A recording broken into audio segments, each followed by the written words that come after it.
জ্যোতিষশাস্ত্র মতে আজকের গ্রহদের অবস্থান।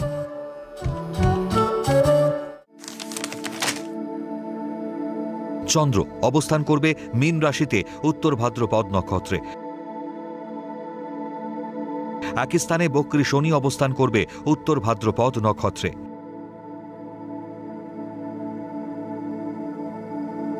চতুর্থে মিথুন রাশিতে শুক্র পুনর্বসু নক্ষত্রে অবস্থান করবে ও বৃহস্পতিও পুনর্বসু নক্ষত্রে অবস্থান করবে। পঞ্চমে কর্কট রাশিতে রবি অশ্লেষা নক্ষত্রে ও বুধ অবস্থান করবে পুষ্যামী নক্ষত্রে। ষষ্ঠে সিংহ রাশিতে কেতু পূর্বা নক্ষত্রে অবস্থান করবে। সপ্তম স্থানে কন্যা রাশিতে মঙ্গল উত্তর ফাল্গুনী নক্ষত্রে অবস্থান করবে। দ্বাদশে রাহু অবস্থান করবে কুম্ভ রাশিতে পূর্ব ভাদ্রপদ নক্ষত্রে।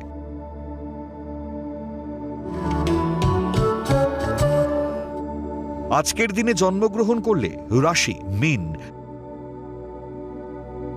নক্ষত্র উত্তর ভাদ্রপদ, তিথি কৃষ্ণা পঞ্চমী,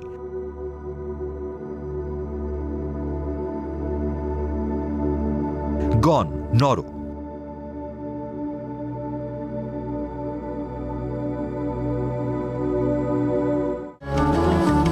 আজকের রাশিফল।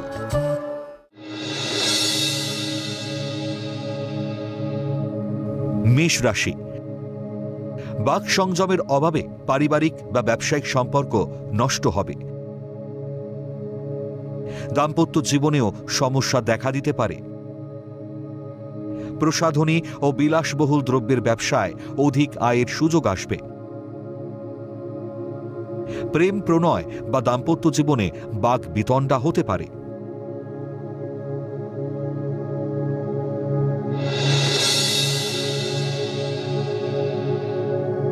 বৃষ রাশি,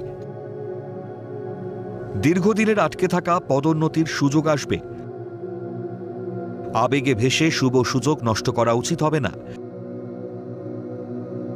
সঙ্গীত, চিত্রকলা বা ভাস্কর্য নিয়ে উচ্চশিক্ষার যোগ। প্রেম প্রণয় থেকে মানসিক আঘাতে প্রাপ্তি ও দূরত্ব বৃদ্ধি পাবে।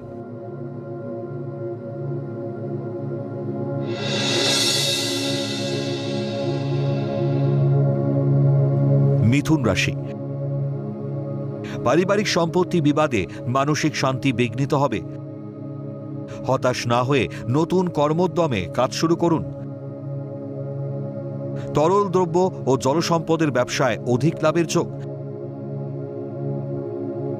বিলাসবহুল দ্রব্য বা গাড়ি ও বাড়ি ক্রয়ের সুযোগ আসবে।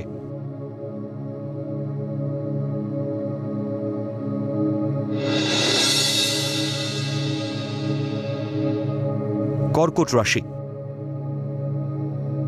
তরল ধাতু বা দুগ্ধজাত দ্রব্যের ব্যবসায় অধিক লাভের যোগ। দৃঢ়চেতা মানসিকতায় কার্যোদ্ধার।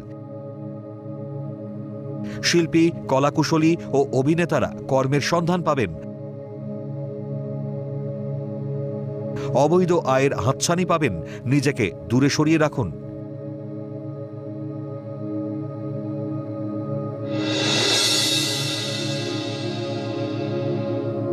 সিংহ রাশি, প্রতিকূল পরিবেশ ও প্রতিবন্ধকতার মধ্যেও কর্মে অগ্রগতি। মানসিক শান্তির অভাব থাকবে। উচ্চশিক্ষার যোগ ও সেই সুবাদে বিদেশ যাত্রা হতে পারে। সৃজনশীল মানসিকতার জন্য কর্মে পদোন্নতির প্রবল সম্ভাবনা।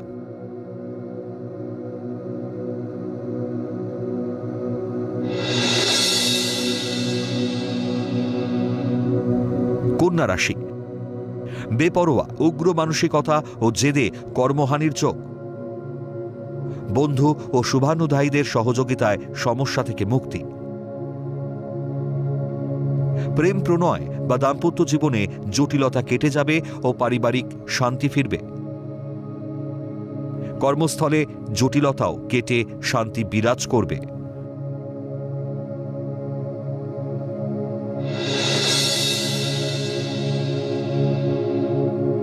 তুলা রাশি, হাড়ভাঙা পরিশ্রম করেও সফলতা অধরা থাকবে। মাতৃস্থানীয় ব্যক্তির স্নেহে ও সান্ত্বনায় হতাশা মুক্তি।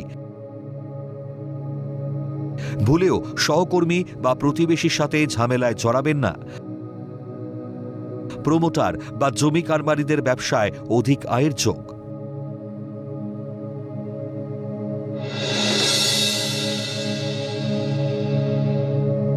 বৃশ্চিক রাশি,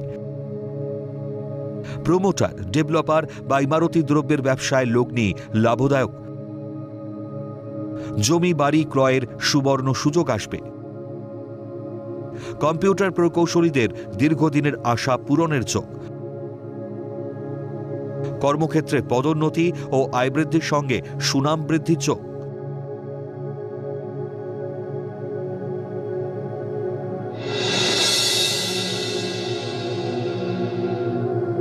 ধনু রাশি, মানসিক দৃঢ়তা ও উদ্যমী স্বভাবে কর্মে উন্নতির যোগ। নতুন কর্মসংস্থানের সংবাদ পেতে পারেন। কর্মস্থলে দীর্ঘদিনের বঞ্চনা থেকে সাময়িক স্বস্তি পাবেন। সৃজনশীল কাজের স্বীকৃতি ও আয় বৃদ্ধির প্রবল সম্ভাবনা।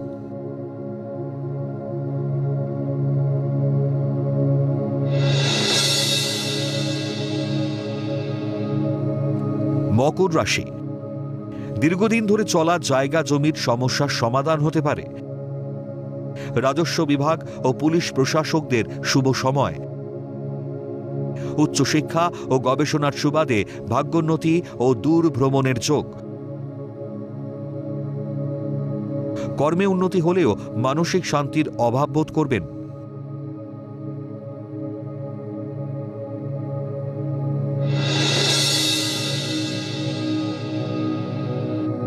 কুম্ভ রাশি,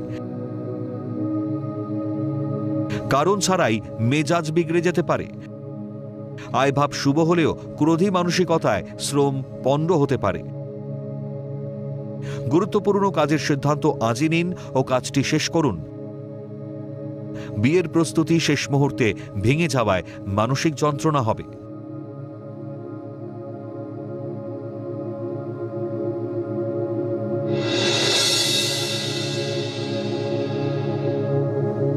মীন রাশি, নিজের ব্যক্তিত্বপূর্ণ আচরণে কর্মের সফলতা। নতুন কর্ম বা ব্যবসার শুভ যোগাযোগ আসবে। বিয়ের ব্যাপারে দীর্ঘদিনের প্রচেষ্টা সফল হবে। নতুন কর্মের সন্ধান পাবেন ও সফলতার সঙ্গে কর্ম সম্পাদন করবেন।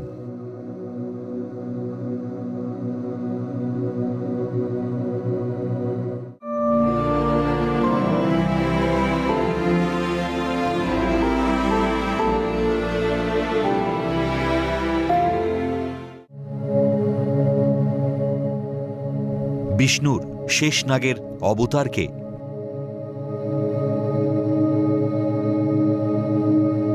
আমরা বিষ্ণুর 10 অবতারের কথা শুনেছি, কিন্তু এই 10 অবতারের কারণ কি? কেন তিনি যুগে যুগে অবতার রূপে আবির্ভূত হন? আজ জানাবো সেই পৌরাণিক ব্যাখ্যা। যখন পৃথিবীতে অধর্ম, বিশৃঙ্খলা এবং আসরিক শক্তির বৃদ্ধি ঘটে, তখন বিষ্ণু জগতে ধর্ম ও ন্যায় প্রতিষ্ঠা, অধর্মের বিনাশ ও বিশিষ্টজনেদের রক্ষার জন্য অবতার রূপে অবতীর্ণ হন। বিষ্ণুর 10টি অবতারের মধ্যে গুরুত্বপূর্ণ অবতার হল শেষনাগের বলরাম রূপে আবির্ভাব। বৈষ্ণব পণ্ডিতগণের মতে এখানে বলরাম স্বয়ং ভগবান শ্রীকৃষ্ণকে সাহায্য করার জন্য আবির্ভূত হয়েছিলেন। বলরামের জন্মের আসল কারণ কি? বৈষ্ণব ও অন্যান্য হিন্দুরা সবাই মনে করেন দ্বাপর যুগের শেষে বলরামের জন্ম হয় রোহিণীর গর্ভে। রোহিণী হলেন শ্রীকৃষ্ণের পিতা, বাসুদেবের আরও এক পত্নী ও নন্দের ভগিনী। শ্রীহরি বিষ্ণুর আদিশেষ নাগের অবতার হলেন বলরাম। অত্যাচারী কংসের কারাগারে বন্দী বাসুদেব ও দেবকীর সপ্তম গর্ভে বলরাম আসেন। কিন্তু কংসের হাত থেকে সেই শিশুকে বাঁচানোর জন্য শ্রী বিষ্ণুর আদেশে দেবী যোগমায়া দেবকীর সপ্তম গর্ভের ভ্রূণ সেখান থেকে গোকুলে নন্দগৃহে রোহিণীর গর্ভে স্থাপিত করেন এবং রোহিণীর গর্ভে বলরামের জন্ম হয়। যাদব বংশীয় গুরু গর্গাচার্য রোহিণীপুত্রের নাম দেন বলরাম। বল মানে শক্তি, শক্তি ও আধ্যাত্মিকতার মিলন হয়েছে বলে তার নাম বলরাম রাখা হয়। এছাড়াও দেবকীর গর্ভ থেকে সংকর্ষণ করা হয়েছে বলে তার আরেক নাম সংকর্ষণ।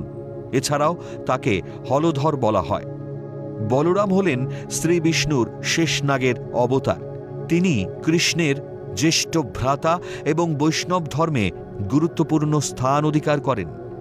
পৌরাণিক মত অনুসারে বলরামকে বিষ্ণুর অষ্টম অবতার হিসেবেও বিবেচনা করা হয়, বিশেষ করে যেখানে কৃষ্ণকে প্রধান দেবতা হিসেবে দেখা হয়।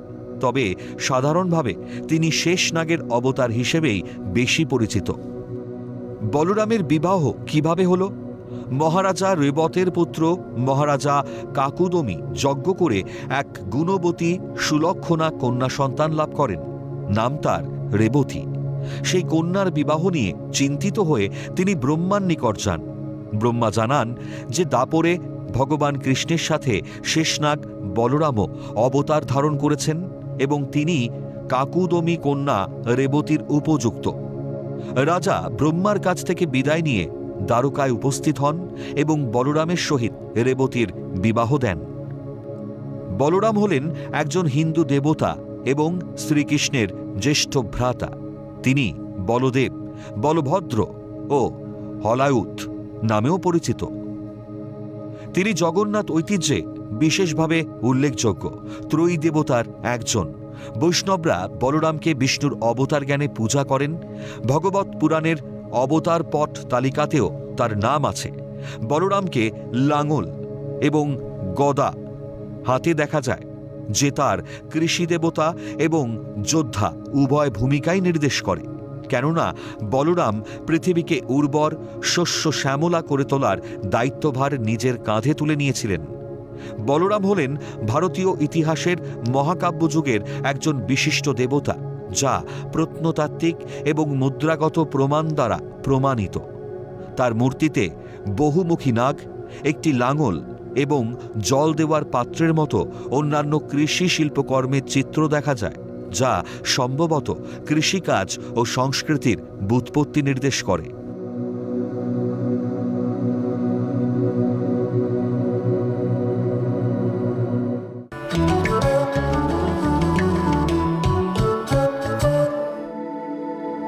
আজকের প্রথম লটারি বিজেতা কাবেরী বর্মন।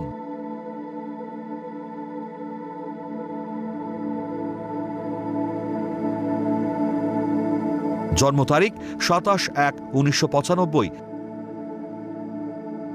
জন্ম সময় দুপুর 1:25। জন্মস্থান রিষড়া, হুগলি। জাতিকার লগ্ন বৃষ,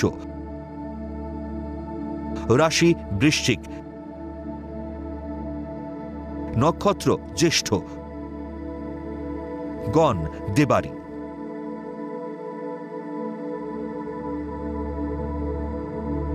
জাতকের দুটি প্রশ্ন। এক, সরকারি চাকরি হবে কিনা? উত্তরে জানাই, ভাগ্যস্থানে রবি বুধ বুধাদিত্য যোগ থাকায় চেষ্টা করলে ভালো চাকরি পেতে পারেন। সরকারি চাকরি পেতে গেলে রবি বুধ ও বৃহস্পতিকে খুব শক্তিশালী হতে হয়। চেষ্টা করে দেখতে পারেন। 2, বিয়ে কবে হবে? উত্তরে জানাই, বর্তমানে আপনার বিয়ের যোগ শুরু হয়েছে, তবে চতুর্থে মঙ্গল থাকায় মঙ্গল দোষ সৃষ্টি করেছে ও সপ্তমে চন্দ্র শুক্র বৃহস্পতি থাকায় বিয়ে হতে বাধা বা বিয়ের পর সমস্যা হতে পারে। জটক বিচার অবশ্যই করাবেন।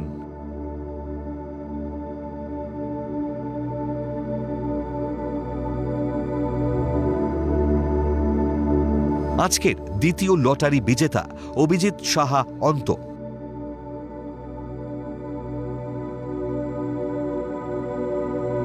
জন্ম তারিখ 13/8/2000। জন্ম সময় বিকেল 4:01। জন্মস্থান নারায়ণগঞ্জ, ঢাকা, বাংলাদেশ। জাতকের লগ্ন ধনু, রাশি মকর, নক্ষত্র উত্তর আষাঢ়া, গণ নর।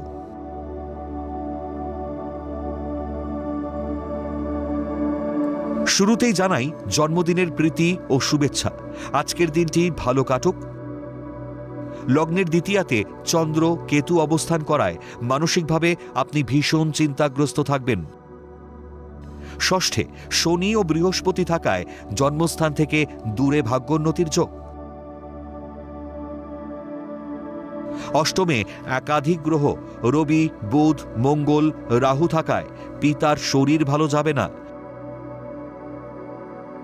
বিবাহ ক্ষেত্রে সমস্যা হতে পারে। নবমে শুক্র সৃজনশীল কর্মে দক্ষতা ও সফলতা দেবে।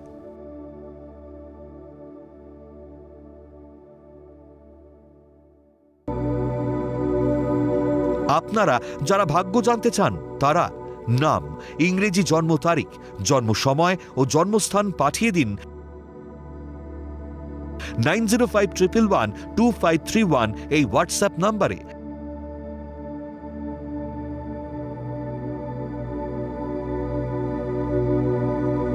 লটারি প্রাপ্ত বিজেতার ভাগ্য বিচার করে প্রচার করব পরবর্তী পর্বে।